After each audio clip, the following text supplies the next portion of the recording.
تمہارا سردار بھی عجیب آدمی ہے، میں نے اپنی ریڑھ کی ہڈی میں سنسناہٹ محسوس کرتے ہوئے کہا۔ آدمی؟ اس نے تحیر آمیز آواز میں کہا اور چلتے چلتے رک کر مجھے گھورنے لگا۔ کیوں؟ کیا میں نے کوئی عجیب بات کہہ دی تھی؟ یہ کہتے ہوئے میری چھٹی حص مجھے کسی عجیب و غریب انکشاف کی خبر دے رہی تھی۔ ہاں، وہ آدمی نہیں، ایک سیاہ بلّا ہے۔ وہ کچھ اور بھی کہہ رہا تھا، لیکن اتنا سنتے ہی مجھ پر دہشت طاری ہو گئی اور میں چیخ مار کر واپس دوڑنے لگا۔ مان داہنی جانب کی جھاڑیوں میں دوسری غراہٹ سنائی دی اور میرے قدم لڑکھڑا گئے۔ اس کے ساتھ ہی وہی خوفناک سیاہ بلّا جھاڑیوں سے جست لگا کر میری راہ میں حائل ہو گیا، جس نے صحرائی کھنڈرات میں مجھے بری طرح لہو لہان کیا تھا۔ وہ سرد اور خوفناک آنکھوں سے مجھے گھور رہا تھا اور اپنا پیٹ زمین سے لگائے حملہ آور ہونے کی پوزیشن میں تھا۔ اسے اپنے سامنے موجود پاتے ہی میں بدحواس ہو کر واپس جنگل کی طرف مڑا، لیکن ادھر میرے ساتھ آیا وہ ادھیڑ عمر مقامی دونوں بازو پھیلا کر عقاب کی طرح میرے اوپر ٹوٹ پڑا۔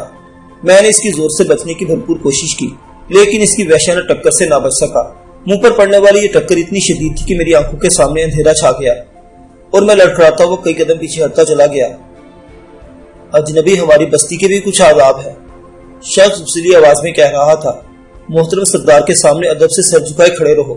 سردار کو پشت دکھانا جرم ہے اور بحر الشیاطین میں اس جرم کی سزا بہت بھیانک ہے۔ میں نے خود کو سنبھالا اور اس ادھیڑ عمر مقامی محفوظ رہنے کی خاطر اس کینہ پرور سے بلے کی طرف منہ کر کے کھڑا ہو گیا۔ اے مقدس سردار، چند ثانیوں کی بوجھل سکوت کے بعد ادھیڑ عمر مقامی کی عقیدت میں ڈوبی ہوئی آواز ابھری۔ تیری پراسرار قوتوں سے کوئی راز پوشیدہ نہیں، مگر ہم لوگ اس اجنبی کی جانب سے شبہات میں مبتلا ہیں۔ کسی کو معلوم نہیں کہ یہ کس طرح بحر الشیاطین میں آ پہنچا ہے۔ وہ سیاہ بلّا جو یقیناً مانینی ہی تھا، تیزی کے ساتھ اپنی جگہ سے جست کر کے فضا میں اڑتا ہوا تیزی سے میرے سینے کی طرف آیا۔ میں 2 مرتبہ اس نابکار سے نبردو آزما ہو چکا تھا، اس لیے اس کا ارادہ بھانپتے ہی تیزی سے اطراف میں سرک گیا اور وہ اپنے ہی زور میں ایک درخت کے تنے سے جا ٹکرایا۔ درخت سے ٹکرا کے گرتے ہی اس نے ایک چیخ ماری اور اس سے قبل کہ وہ میری جانب پلٹتا، میں نے زمین سے ایک درخت کی ٹوٹی ہوئی شاخ اٹھا لی۔ وہ مقامی ایک طرف کھڑا حیرت کے ساتھ میری طرف دیکھ رہا تھا۔ شاید اسے توقع نہیں تھی کہ بحر الشیاطین کے اس موزر وحشی سردار کو سیکھ بھی پہنچائی جا سکتی ہے۔ میرے ہاتھ میں چھڑی دیکھ کر وہ بلّا اپنی جگہ ٹھٹکا، 1-2 بار پینجرے بدل کر میری جانب میری پھرتی کا اندازہ لگایا اور غیر متوقع طور پر تیزی کے ساتھ میری طرف دوڑ پڑا۔ میں نے انتظار کیے یا کسی قسم کا اندازہ کیے بغیر اپنے ہاتھ میں دبی ہوئی چھڑی اندھوں کی طرح گھمانی شروع کر دی۔ اب یہ اس بلے کی بدقسمتی یا میری خوش نصیبی ہی تھی کہ وہ چھڑی کی زد میں آ گیا۔ اگلے دھڑ پر چوٹ کھا کر وہ کسی منحوس بدرو کی طرح چیختا ہوا میری پنڈلیوں سے لپٹ گیا اور آنن فانن اپنے خونی پنجوں سے میری جلد ادھیڑ کر گوشت میں دانت پیوست کر دیے۔ میں درد اور اذیت سے بے تاب ہو کر تڑپتا ہوا نیچے ڈھیر ہوتا چلا گیا، مگر گرتے گرتے اس کی کھوپڑی پر درخت کی ٹہنی سے گہرا زخم ڈال دیا۔ مجھے صحرائی کھنڈراتی سے اندازہ ہو چکا تھا کہ اس بلی کی پیشانی بہت نازک ہے اور وہ سر پر چوٹ کھا کر چوبڑی بھول جاتا ہے۔ اس بار یہی تجربہ کام آیا اور وہ لہو لہان ہوتے ہی میری پنڈلی چھوڑ کر اذیت سے گراتا ہوا گھنے جنگل میں گھستا چلا گیا۔ بلے کے روپوش ہوتے ہی ادھیڑ عمر مقامی اپنی جگہ سے آگے بڑھا اور سختی کے ساتھ میرا بازو تھام کر مجھے سیدھا کھڑا کر دیا۔ اس کی نگاہوں میں میری جانب سے نفرت اور خوف کے آثار بہت واضح تھے۔ میرا ہاتھ چھوڑ دو، میں نے اسے جھٹکے سے تیز آواز میں کہا، اور میری کچھ مدد کرو، میری پنڈلی بری طرح زخمی ہے۔ مدد؟ وہ استہزائیہ انداز میں ہنسا۔ تم خوش نصیبوں کے اس وقت زندہ ہو، ورنہ سردار کے سامنے لائے جانے والے یا تو انعام سے نوازے جاتے ہیں یا وہ خود ہی بے رحمی کے ساتھ ان کے نرخرے چبا ڈالتا ہے۔ تم زندہ ضرور ہو، مگر اب ہمارے قیدی ہو۔ اپنی قید کی خبر سن کر اپنی تکلیف فراموش کر بیٹھا اور فوراً ایک تدبیر نکال کر سے سوال کیا، یہ بلّا جزائر الشیاطین پر کب سے حکمران ہے؟ چند ہی دن سے، وہ مجھے اشتباہ آمیز نظروں سے گھورتے ہوئے بولا، اور مجھے اس کی بات سچی معلوم ہوئی۔ مانینی کی موت چند ہی ہفتوں کی بات تھی۔ اس کا مطلب یہ تھا کہ مانینی کی روح سے بلے کے جسم میں قیام کی اجازت ملنے کے بعد ہی بحر الشیاطین میں آ پہنچی تھی۔ اور اس سے پہلے تمہارا سردار کون تھا؟ میں نے چند ثانیوں کے سکوت کے بعد اس سے پوچھا۔ اسی قسم کا لیکن اس سے قدرے چھوٹا ایک بلّا اس کا پیشرو تھا۔ ایک دن ہم سردار کی تلاش میں اس جنگل میں آئے تو اس کی لاش دم کے بل ایک درخت سے لٹکی ہوئی نظر آئی، اور یہ تو بڑا خونخوار بلّا خود بخود اس کی جگہ لے چکا تھا۔ اس کو کہتے کہتے کچھ خیال آیا اور وہ چونک کر بولا، لیکن تمہیں ان سب باتوں سے غرض، چلو اب سردار کا اگلا حکم ملنے تک تم بستی میں ہمارے قیدی رہو گے۔ لو تمہارا سردار خود ہی چلا آ رہا ہے۔ میں نے اچانک بائیں جانب اشارہ کرتے ہوئے کہا۔ اس مقامی نے اضطراری طور پر میرا ہاتھ چھوڑ کر اس طرف سر گھمایا اور میں اس کی غفلت سے فائدہ اٹھا کر اسے نیچے دھکیل کر گھنے جنگل میں دوڑ پڑا۔ میری دانش میں یہی بہتر تھا کہ میں اس بستی میں بے دست و پا قیدی بن کر کسی وقت بے خبری میں سیبلے کا نشانہ بننے کے بجائے جنگل میں آزاد رہ کے اپنی نجات کی راہ نکالوں۔ جس وقت وہ مقامی سنبھل کر چیختا میرے تعاقب میں آتا، میں ادھر ادھر چکراتا ایک ایسے گھنے اور دشوار گزر کنج میں جا کر دبک گیا جہاں تک رسائی زیادہ دشوار ہی تھی۔ چند ثانیے بعد اس مقامی کے دوڑتے ہوئے قدموں کی آواز میرے قریب سے گزر کر جنگل کے تیز شور میں تحلیل ہوتی چلی گئی۔ مجھے وہاں چھپے کافی دیر گزر گئی، لیکن آس پاس کسی مشکوک آہٹ سنائی نہیں دی۔ مجھے شبہ تھا کہ کہیں وہ مقامی اپنی ناکامیوں کے بعد پوری بستی کو ہمراہ لے کر وہاں نہ گھسائے، لیکن میرا یہ خیال غلط ثابت ہوا۔ پھر بھی میں احتیاطاً اندھیرا پھیلنے تک وہیں دبکا رہا۔ جب دھندلکا پھیلنے کے وقت بحری پرندوں کی لمبی لمبی قطاریں پر مسرت اور آسودہ آوازیں نکالتی اپنے دور دراز مسکنوں کی طرف لوٹنے لگی اور جنگل بسیرا کرنے والے پرندوں کی تیز چہکار سے گونجنے لگے، تو میں نے اپنی شب گزاری کے لیے کوئی محفوظ ٹھکانہ تلاش کرنے کی تیاری شروع کر دی۔ دھندلکا گہری سیاہی میں بدن سے قبل ہی میں ایک چھتری سے درخت پر جا چڑھا، جس کی مضبوط شاخوں کے درمیان پھنس کر میں بآسانی پوری رات گزار سکتا تھا۔ رات کی سیاہی میں جنگل میں سکوت طاری ہوتے ہی تیزی کے ساتھ میرا حوصلہ جواب دینے لگا اور ذہن میں کبڑے شیطان کی محیب شخصیت کے ساتھ ہی خونی بلے کا خوف بھی سر ابھارنے لگا، اور میں بے چینی کے ساتھ بار بار اپنے ارد گرد پھیلے ہوئے گھور اندھیرے میں آنکھیں پھاڑ پھاڑ کر گمنام مگر خوفاور حیوانوں کو تلاش کرنے لگا، جو میری دانش میں اس وقت جنگل کے چپے چپے پر میری تلاش میں نگران تھے۔ رات ڈھلتی رہی اور میرا خوف دھیرے دھیرے جان لیوا دہشت میں بدلتا چلا گیا۔ مجھے خوب معلوم تھا کہ اس بار میرا ٹکراؤ غیر مرئی اور پراسرار قوتوں سے ہے، جن کا وار جھیل جانا آسان نہیں تھا۔ حیران مجھے یہ دھڑکا لگا ہوا تھا کہ رات کی اس تاغوتی اندھیرے سے یک بہ یک رقص ابلیس میں مبتلا جہنمی روحیں نکل پڑیں گی اور پھر کسی بے جان اس طوفانی ڈھانچے کے لیے بے رحم اور یکبستہ ہاتھ میری گردن دبوچ لیں گی۔ نہ جانے وہ کیسی قیامت کی رات تھی کہ لمحات ایک ہی جگہ رہ کر ٹھٹر گئے تھے۔ وقت تھا کہ گزرنے کا نام نہیں لے رہا تھا۔ میرے حواس جواب دے چکے تھے۔ دہشت کے باعث آنکھیں پتھرا کر رہ گئی تھی کہ کہیں پلک جھپکتے ہی کوئی وار نہ گر گزرے۔ سوکھے ہوئے تازہ زخموں کی چنک سے پورا بدن دکھ رہا تھا۔ دوران خون میری کلپٹوں پر ٹھوکریں مار رہا تھا۔ دل کی دھڑکنیں دماغ پر تھوڑے برسا رہی تھی اور مجھے محسوس ہو رہا تھا کہ میں مسلسل تکان اور دہشت کے باعث بخار کا شکار ہو چکا ہوں۔ آخرکار وہی ہوا جس کا مجھے اندیشہ تھا۔ آدھی رات کے وقت میں نے خود کو تکلیف پہنچانے کی خاطر آنکھیں موڑ کر سر پیچھے ٹکانا ہی چاہا کہ کسی زندہ لاش کی استفانی ہاتھوں کی سخت اور کھدری انگلیاں میری گردن سے ٹکرائیں اور میں بری طرح چیخ مار کر اچھل پڑا۔ میں دونوں شاخوں کے درمیان کچھ اس طرح پھنسا ہوا تھا کہ نیچے تو نہ گر سکا، البتہ میری دونوں رانیں بری طرح زخمی ہو گئی۔ ادھر میری چیخ سن کر پورے جنگل کے پرندے ہوشیار ہو گئے اور خوفزدہ آوازوں میں ڈرونے تسلسل کے ساتھ چیخنے لگے۔ میں درخت کی شاخوں سے لپٹا سانس روکے ان سخت اور کھدری انگلیوں کا انتظار کرتا رہا، لیکن کئی منٹ گزرنے کے بعد کوئی میرے قریب نہ آیا تو ڈرتے ڈرتے میں نے اپنا سر پیچھے گھمایا۔ وہاں میری گردن کے قریب ایک نازک سی بے برگ و بار شاخ خنک ہوا میں کے جھونکوں کے ساتھ ایستا ایستا کانپ رہی تھی، اور وہاں میرے سوا کوئی اور موجود نہیں تھا۔ میری چیخ پر چونکنے والے پرندے ابھی تک شور مچا رہے تھے۔ ان کی تشویش کے جواب میں دور دور سے جوابی شور ابھرنے لگا تھا، اور اب پورا جنگل بھانت بھانت کی ان آوازوں سے گونج رہا تھا۔ پہلے تو مجھے اس شور سے کافی تقویت ملی، کیونکہ یوں تنہائی کا وحشت انگیز احساس ایک حد تک جاتا رہا تھا، لیکن پھر مجھے خیال آیا کہ اس ہنگامہ میں جنگل میں ابھرنے والی ان آہٹوں کو نہ سن سکوں گا جو میرے لیے موت کا پھندا لیے اس جنگل میں سرگردہ ہوں گے۔ یہ خیال آتے ہی مجھے ان آوازوں سے سخت الجھن ہونے لگی اور میرا جی چاہا کہ ایک ہی بار میں ان سب کو ٹھکانے لگا دوں۔ میں یہ سوچ ہی رہا تھا کہ وہ شور یک و یک موقوف ہو گیا کہ بالکل یوں محسوس ہوا جیسے یک بیک کائنات کی گردش تھم گئی ہو۔ میری دانش میں یہ غیر فطری سناٹا بھی کسی ہولناک خطرے کا پیش خیمہ تھا۔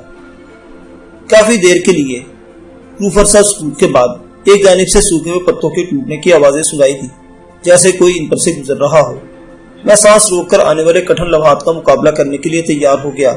مجھے یقین تھا کہ اس موقع پر وہی سیاہ بلّا موقع غنیمت جان کر دبے قدموں سے میری گھات میں نکلا ہے، تاکہ مجھے جنگل کے کسی گوشے میں اونگتا پا کر میرا کام تمام کر دے۔ میں گھور اندھیرے میں آنکھیں پھاڑ پھاڑ کر آٹوں کی جانب گھورتا رہا، لیکن مجھے وہاں کچھ نظر نہ آیا۔ تاریکی کا رچاؤ اتنا گہرا تھا کہ ہر چیز انفرادیت کھو چکی تھی۔ ہاں، موت کے قدموں کی وہ آٹے بدستور میری جانب بھی بڑھتی چلی آ رہی تھی۔ میرے درخت کے نیچے پہنچ کر وہ آٹے موقوف ہو گئی۔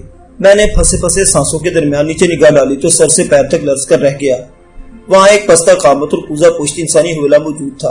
پھر نیچے سے زہریلی ہنسی کی ڈرونی جھنکار آواز سنائی دی اور میرے رہے سہے شبہات بھی ظاہر ہو گئے۔ موت آخرکار میرے سرہانے آ پہنچی تھی۔ پہچان لیا حسین؟ وہ سایہ تنزیہ آواز میں بولا۔ میں آ پہنچا ہوں۔ میں نے کہا تھا نا کہ تجھے پاتال میں مجھ سے پناہ مل سکے گی۔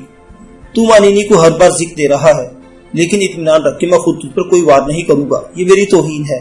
میں آگ سے پیدا کیا گیا اور مٹی کے پتلوں سے الجھنا میری شان نہیں۔ میں اپنے کام کے لیے میرے قبضے میں تیرے بے شمار ہم نسل ہیں۔ میرے یہ گرگے سارا کام میری مرضی کے مطابق کرتے ہیں۔ اگر تو نے اپنی ناکام تمناؤں کے عوض مجھے اپنا سودا نہیں کیا تو تیرے ہاتھوں بے بس و مجبور چوہے کی طرح مارے جانے والے مانینی کی روح تجھے ٹھکانے لگائے گی۔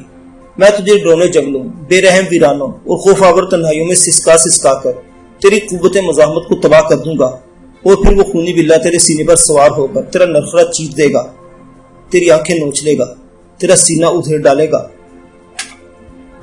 پھر نیچے سکول چھا گیا۔ میں دہشت زدہ ساکت و سامت اس کوزہ پشت حویلے کی طرف گھورتا رہا بغیر پلکے جھپکائے۔ آخر وہ حویلہ وہاں سے اچھلتا ہوا ایک طرف چل دیا۔ خشک پتوں کے کچلے جانے کی آوازیں ابھری اور آخرکار تاریکی نے اس سے حویلے کو بھی اپنی بےکراں آغوش میں چھپا لیا۔ کوزہ پشت ابلیس کی یوں آمد نے میرے جسم میں رہی سے طاقت بھی نچوڑ لی اور میں ہوش اور بے ہوشی کی درمیانی کیفیت میں ان شاخوں کے درمیان جمع رہا۔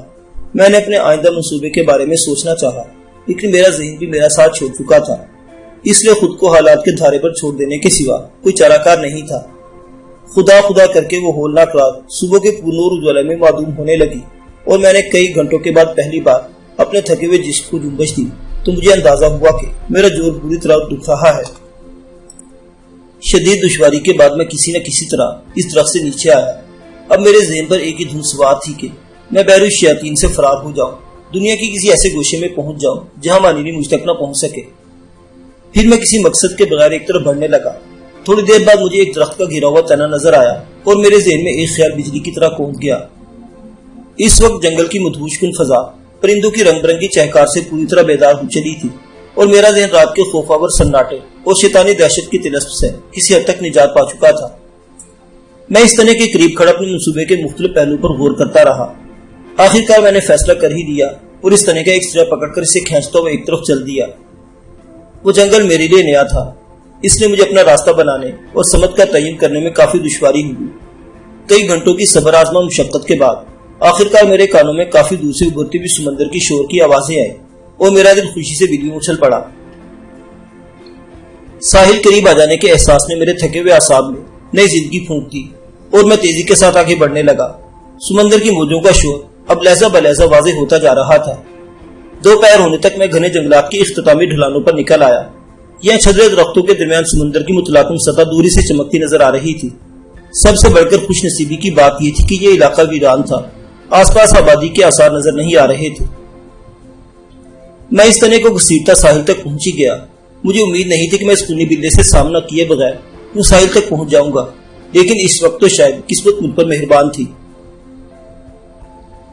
کچھ دیر تک ساحل پر سمندر کے تموج کا انتظار کرتا رہا، پھر اس تنے کو پانی میں دھکیلتا ہوا آگے بڑھنے لگا۔ جو ہی سمندر کا کھاری پانی میرے زخموں پر پڑا، اذیت کی ایک نئی لہر میرے وجود میں سرایت کر گئی، لیکن بحر الشیاطین کے اعصابی جزیروں سے نجات کا جذبہ اس تکلیف پر غالب آ گیا اور میں پانی میں آگے بڑھتا رہا۔ کمر گہرے پانی میں پہنچ کر میں نے آخری بار اس تنے کو زور سے آگے دھکیلا اور پھر اچھل کر اس پر چڑھ گیا۔ چند ثانیوں کے لیے ڈگمگاتے ہوئے تنے پر میرا توازن بگڑا، مگر جلدی میں نے خود کو سنبھال لیا اور وہ تنا مجھے ہمراہ لیے سمندر کے بہاؤ پر آگے بڑھنے لگا۔ بحر الشیاطین کے آباد جزیرے کا ساحل آہستہ آہستہ دور ہوتا جا رہا تھا اور مجھے امید تھی کہ وہ خونخوار سیاہ بلہ اب پانی میں تیر کر میرا تعاقب نہ کر سکے گا۔ اب میرے سامنے تا حد نظر سمندر کی بےقرار وسعت پھیلی ہوئی تھی، کہیں کہیں اکا دکا دھندلے دھبے نظر آ رہے تھے، شاید وہ بحر الشیاطین کے ساتوں جزیروں کے آثار تھے۔ اب میری کوشش یہی تھی کہ میں ان جزیروں سے دور ہی رہ کر کسی ایسے مقام پر جا لگوں جہاں شیطانی نحوستے میرا تعاقب نہ کر سکے۔ مجھے پورا یقین تھا کہ اس بار میں اس چکر سے نجات پا لوں گا۔ سمندر کا سینہ پرسکون اور موسم خوشگوار تھا۔ میں نہایت اطمینان کے ساتھ اس تنے سے لپٹا ہوا تھا۔ تھوڑے وقفے کے بعد اس طرح طور پر میری نگاہیں عقب میں اٹھ جاتی تھی، جہاں وہ جزیرہ ایک سبز اور دھندلی ہوئی لکیر میں بدلتا جا رہا تھا۔ چند گھنٹوں کے اس سفر کے بعد آخرکار اس آباد جزیرے کے آثار بالکل معدوم ہو گئے اور مجھے اپنا سفری شہتیر ایک اور جزیرے کی طرف بڑھتا ہوا نظر آنے لگا. جس وقت دن بھر کا تھکا ہارا سورج اپنے سفر کی آخری منزل پر تھا، شام کے خونی اجالے میں ایک بے آگو گیا بھوری پٹی نظر آ رہی تھی. گو میں ہر قیمت پر اب بیر الشیاطین سے دور نکل جانا چاہتا تھا، لیکن اس وقت میں نے اپنا رخ بدلنا مناسب نہ سمجھا. میں دن بھر کی تکان اور بھوک پیاس کے باعث کافی نکات محسوس کر رہا تھا، لہٰذا بہتر یہی سمجھا کہ اس جزیرے پر اتر کر اپنی کھوئی ہوئی توانائی دوبارہ بحال کروں اور رات بھر آرام کرنے کے بعد اس جزیرے سے دوبارہ اپنے سفر پر روانہ ہو جاؤں. معزز سامعین حضرات، یہ پراسرار اور عجیب و غریب داستان ابھی جاری ہے. بقیہ واقعات اگلی قسط میں. دیکھتے رہیے اردو داستان. اللہ حافظ.